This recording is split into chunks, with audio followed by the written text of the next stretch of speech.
Bonjour à tous, j'espère que vous allez bien. Alors, si vous avez cliqué sur cette vidéo, c'est pour avoir un avis objectif et détaillé sur la banque en ligne N26. Alors, je vais vous expliquer comment fonctionne cette banque, les différents avantages qu'elle propose, les défauts, et je donnerai une note de fiabilité à la fin de la vidéo. Maintenant, nous allons parler de N26. Alors, il faut savoir que N26 a été lancée en 2013 à Berlin sous le nom de Number 26. Elle a obtenu sa propre licence bancaire en 2016 et depuis, elle ne cesse de séduire de nouveaux utilisateurs. Et tenez-vous bien, parce que j'ai un petit bonus pour vous. Il y a un lien dans la description de cette vidéo qui vous permettra de vous inscrire à N26 et de bénéficier d'un bonus d'inscription. Alors n'hésitez pas à passer par ce lien si vous souhaitez vous inscrire. Alors pour récupérer ce bonus, il suffit de vous inscrire sur N26 et d'aller jusqu'au bout de la procédure. Alors sans plus tarder, entrons dans le vif du sujet. Tout d'abord, nous allons parler de l'argent et des tarifs. D'abord, parlons finances. La question des frais mensuels est cruciale et N26 l'a bien compris. Pour les frais mensuels, l'offre standard est entièrement gratuite, ce qui est déjà très intéressant. Et pour ceux qui cherchent davantage de fonctionnalités, il existe des offres Smart, You et Metal à 4,90€, 9,90€ et 16,90€ par mois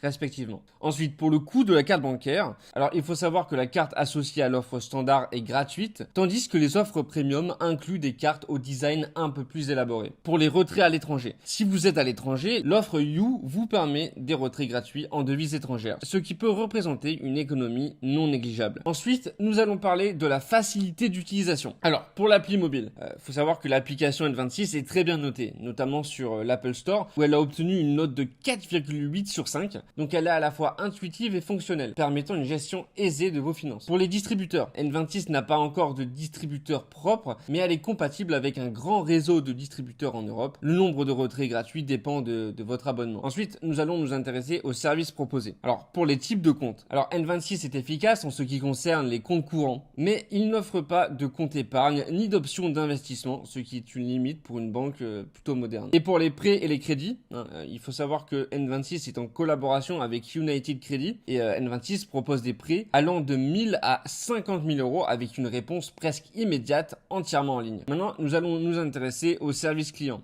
Pour les disponibilités, il faut savoir que N26 est accessible tous les jours. Le service client offre un chat en direct pour l'offre standard et une assistance téléphonique pour l'offre Smart. Et pour la qualité, le retour général des utilisateurs suggère que le service client est assez efficace et réactif. Ensuite, nous allons nous intéresser à la sécurité. En tant qu'institution financière licenciée, N26 est soumise aux mêmes réglementations en matière de sécurité que les banques traditionnelles. Donc à ce niveau-là, pas de souci à se faire. Alors avant de vous donner ma note finale, n'oubliez pas de vous inscrire via le lien dans la description de cette vidéo afin de gagner un bonus lors de l'inscription. Alors en conclusion, N26 est une banque qui offre un large éventail de services et excelle particulièrement en matière de compte courant et d'utilisabilité. Alors son principal inconvénient, c'est l'absence d'options d'épargne et d'investissement, mais tenant compte de tous ces éléments, je donne à N26 une note solide de 8 sur 10. Elle est très appropriée pour la gestion quotidienne et les voyages, mais il reste un peu de chemin à parcourir pour en faire une solution bancaire tout en un.